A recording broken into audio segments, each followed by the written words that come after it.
We're up to mitzvah number 132, and today we're going to do 132 and 133. And like the previous mitzvah 131, which was the removal of the ashes from atop the altar, this one also, these two also relate to the altar. Number 132 is an obligation to always maintain a steady fire atop the altar. And 133 is the prohibition against extinguishing the fire from atop the altar. So you have to have a fire there at all times, day and night. There's a fire atop the altar, whether or not there are sacrifices that need to be processed, as we shall see. And that cannot be extinguished, mitzvah number 132 and 133. As a practical matter, this means that we have to add wood and logs to the pyres, as they're called, atop the altar, morning and night. Now, the Sefer Chinuch, he tells us that there's something very unusual about this mitzvah. The sources and the tradition tells us that there was a miracle in the temple and in the tabernacle, that there was always a divine fire from heaven upon the altar. In the first temple, the fire from heaven was in the shape of a lion, and in the second temple, it was in the shape of a dog, but there was always a divine fire atop the altar. Well, if there's a fire, why do you have to add a fire? So he quotes our sages to tell us that even though there's a heavenly fire, there's a mitzvah to supplement the heavenly fire with a human-made fire as well. Now, it is interesting, just as a side note, the Midrash tells us that when they moved, when the tabernacle, when they relocated, they had to decamp and travel, and they took apart the whole tabernacle, and they traveled. The heavenly fire was still on the altar as it was mobile. And Rashi in Parshas Bamidbar, at the end of Parshas Bamidbar tells us that they would cover the altar with a special cloth to protect it when it was in transit. And what did they do with the heavenly fire that descended upon the altar? The human fire, we can remove that. When you travel, you take off the fire. But the heavenly fire continued even when they traveled. So Rashi tells us that the fire that was crouching like a lion, they would cover it with a special vessel to protect the cloth, shouldn't be singed, shouldn't be burned. But there was always a heavenly fire. Open 1 of 3, tab control, room 1 of 2, tab control, room 1 of 2, tab control. I wasn't the only one that heard that, right? I heard it too. I have no idea what that is. I think I blocked the feature of chat, so. Okay. It's getting a mind. It's that AI. It's getting its own mind. I don't trust this. Okay, Rabbi, sorry. But there was always a fire atop the altar, and even though there's a heavenly fire, there's a mitzvah to also place a human-made fire as well. Now, the Sefer Chinuch, he notes something very unusual about this mitzvah. The altar was used to process sacrifices.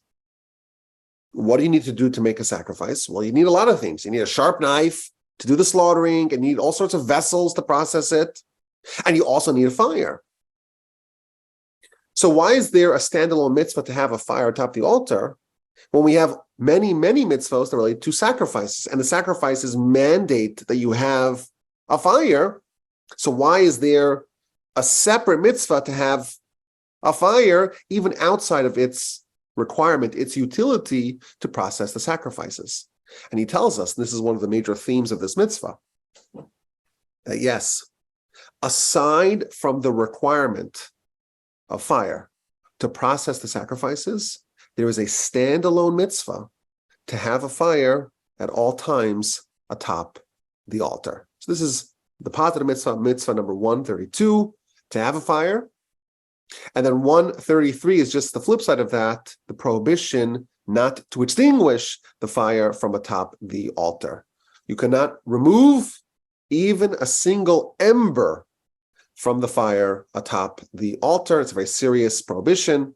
In fact, the halacha states that, like many of the prohibitions in the Torah, if someone violates them and it's done in front of witnesses, they could be brought to court and actually be caned, receive lashes for their violation. If someone were to remove even a single ember from atop the fire, the fire atop the altar, that would be a violation of mitzvah number 133, and they would be lashed if the requirements to do so are in place. Now, the Sefer Chinuch does tell us that there were times where we would take some fire from atop the altar. So, for example, we had previous mitzvah that you would take some ashes, some coals from atop the altar. Once you remove it, then it's no longer considered the fire of the altar, and if you were to extinguish it, it would not be a violation. Similarly, the menorah. How do you light the menorah? They would take a fire from atop the altar. Once you remove the fire from atop the altar for the purposes of lighting the menorah, it's no longer considered the fire of the altar, and therefore this prohibition does not apply. Okay, so we have this mitzvah, this idea, you have to have a fire atop the altar at all times, and you cannot extinguish it. And the Sefer Chinuch has a very fascinating essay where he talks about the reason for this mitzvah. And of course, we always remember, this is not the actual reason, but this is an idea that can help bring the concept of the mitzvah, bring it down to our level so we can understand it. And he says a few very interesting things. The first thing he tells us is that there is a protocol for miracles. How are miracles done? A miracle, by definition, is a suspension of nature. You have a whole system of nature, and then comes along a miracle, and it's a departure from the rules of nature. The water typically... Ashley entered the waiting room. Close, admit, view. Press CMD plus U to manage the waiting room. Somehow I was made a host. So now they asked me, did you hear that? I don't know if you heard that. You did hear that? Okay, this is like everything that can go wrong with this Zoom is going wrong. This has to do with new features. I'm reading them now. It's ridiculous. Okay. Okay, let's continue. So you have water, and the water is just always flat, right? Maybe there's some waves, but it's always flat.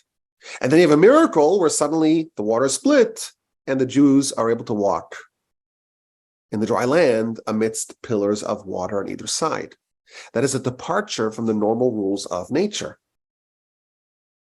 But when miracles happen, they're always done in a way that minimizes the suspension of nature. And it allows the onlooker to say, well, maybe it wasn't a miracle.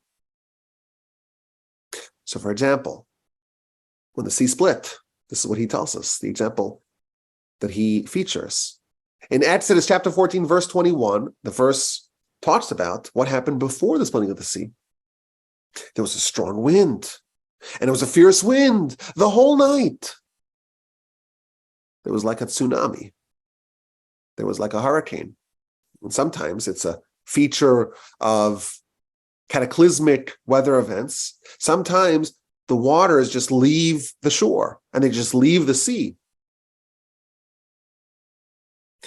And that allows the onlooker to view the miracle as if it was just a natural phenomenon. And that's the rule. Miracles are always minimized. And therefore, given that we have this policy that the Almighty always minimizes the miracle, we are encouraged to do the same.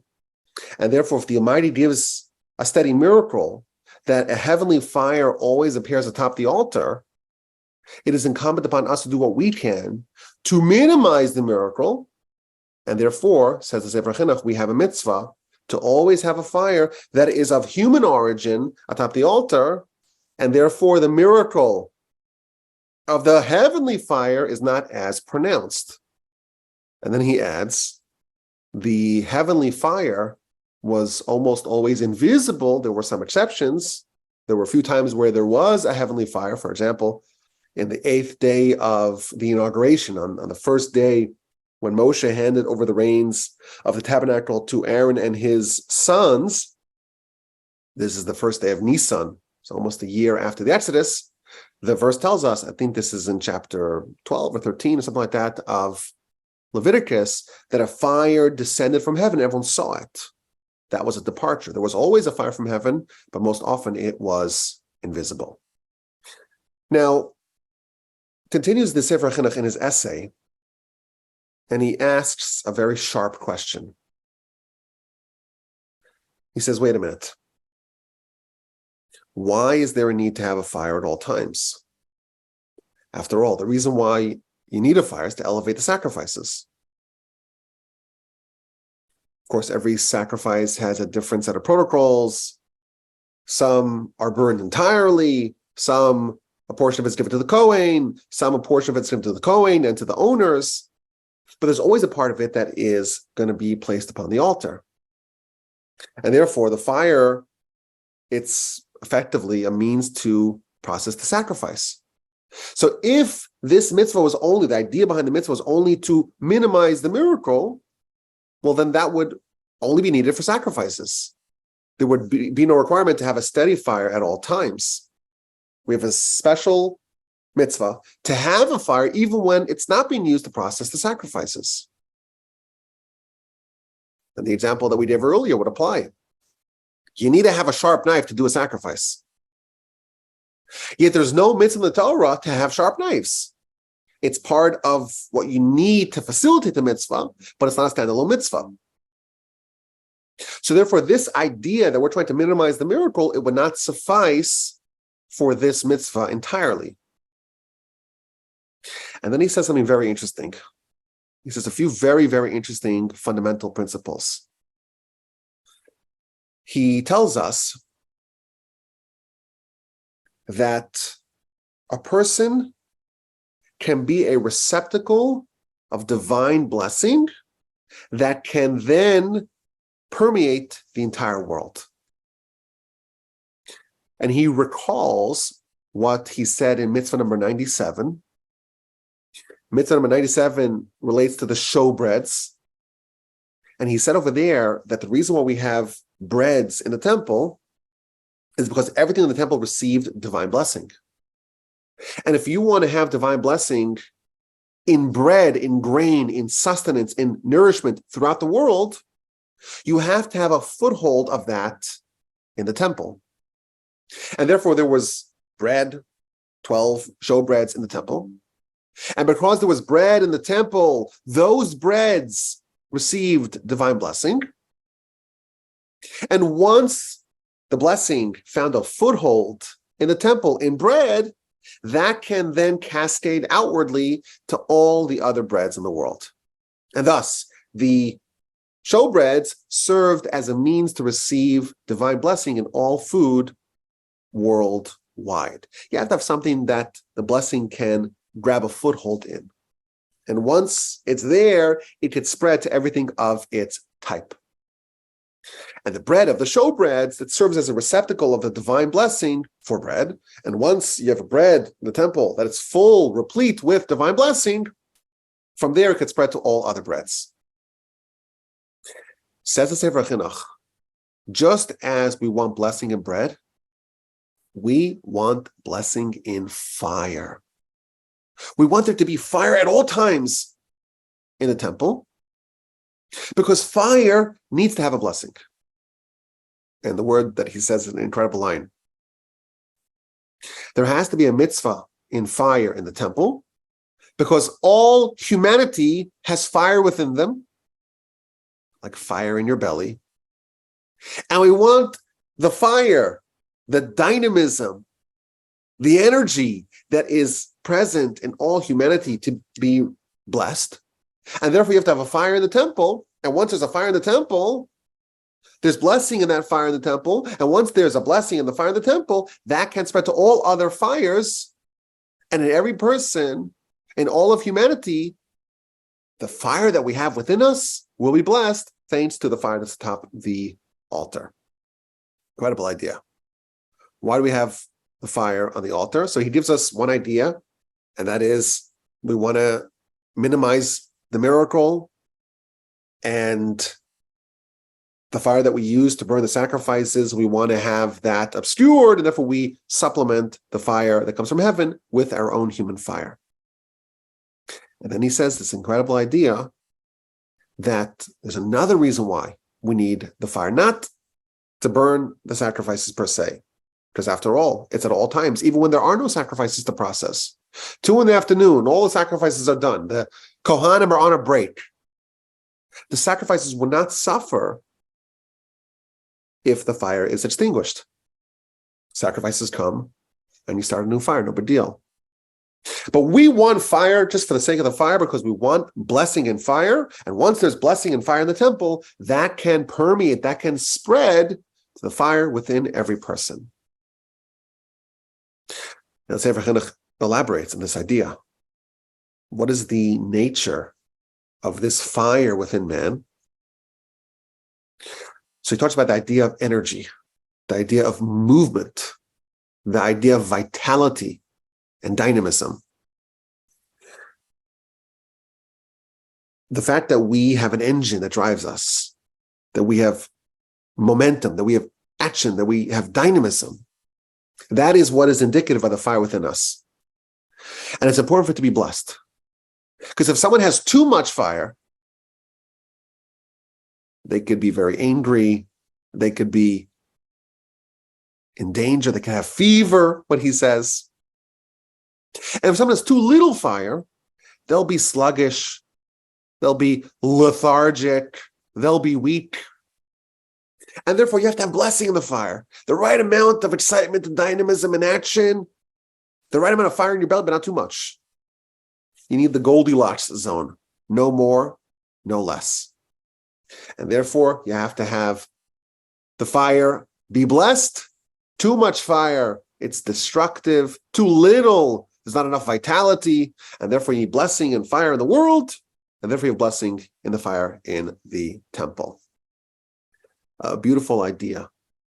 Number one, the idea that miracles are obscured. Number two, that we all have some fire, some energy, some dynamism that drives humanity. And it needs a blessing. It needs to be properly balanced. Not too much and not too little.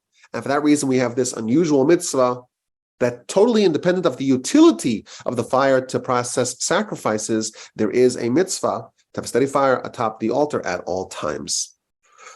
Now, as he always does, the Sefer Chinuch provides us a sampling of mitzvos. And he tells us that logs were added to the fire in the morning, 2 in the morning, 2 at night, in the afternoon, late afternoon. And there are different fires, not just one big fire atop the altar. There are 3 different fires. The biggest one was the one that you offered all the sacrifices in. The second one was a small one next to the large one. And that is the source fire for the Torah, for the incense. And the third one, there was a third fire atop the altar that was never, ever used. It was just a fire. And it was not used for anything besides for this mitzvah, mitzvah number 132 and 133, to always have a fire atop the altar. Now, I will tell you that in a Parsha podcast about 1.5 years ago, I spoke about in Parshas Tzav, that's the second Parsha in the book of Leviticus, I spoke about this mitzvah.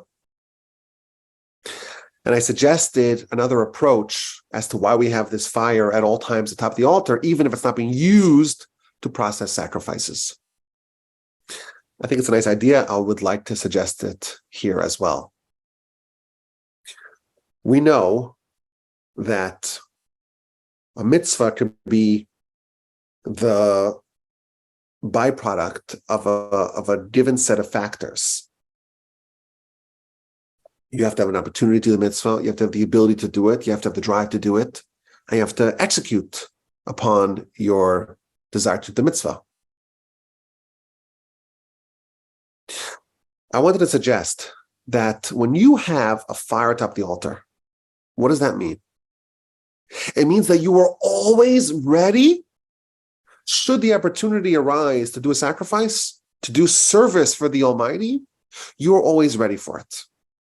Suppose it's 2 p.m. and there are no sacrifices. Just as there is a mitzvah to do a mitzvah, there's a mitzvah to be ready to do a mitzvah as well.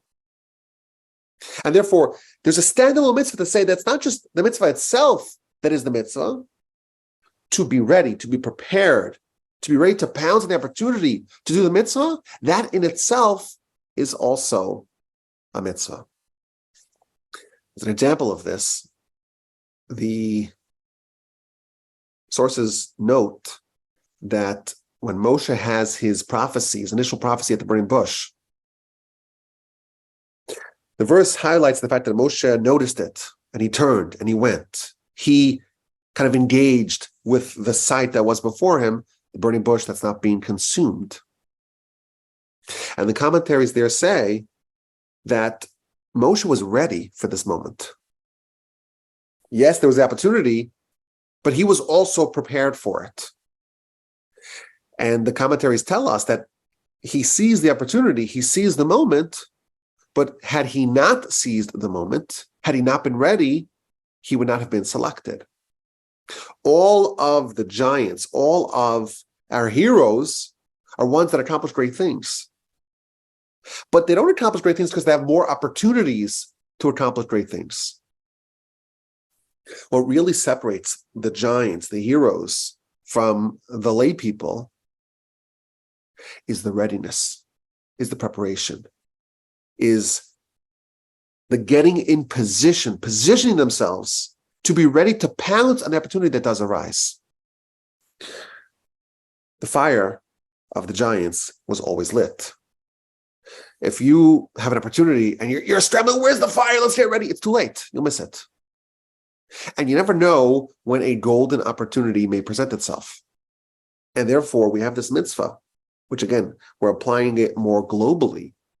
You always have to have some fire atop the altar, ready to grab onto the opportunity that may arise. We never know when the opportunity will show. But when it does, if you have a fire lit, if you are ready, if you are in position, if you've done all the preparatory work to get ready for that moment, you'll be able to grab it. Otherwise, you'll be scrambling for the fire, so to speak, and you can't just turn it on instantly, and you may not be able to grab the opportunity that may show up. So maybe that's another idea for this concept of the fire atop the altar. Mitzvah 132, to always have a fire. 133, to never extinguish it. There's always a fire atop the altar in the temple. And this is mitzvah number 132 and 133, to have a fire atop the altar. And this fire, once it was lit, it stayed lit for days and weeks and months and years and centuries. You will notice in a lot of shuls, next to the ark, that's where they keep the Torah scroll. A shul is almost like it's called a mini temple. A mikdash me'at, a small temple. They have a light atop the ark, and it's called a ner tamid, a steady fire. And that is indicative, that it is reminiscent of this mitzvah. There's always got to be a fire. Of course, we don't have a temple today, but please God, when the temple is rebuilt, we will have a steady fire from then on out. 132, 133, to have a fire atop the altar.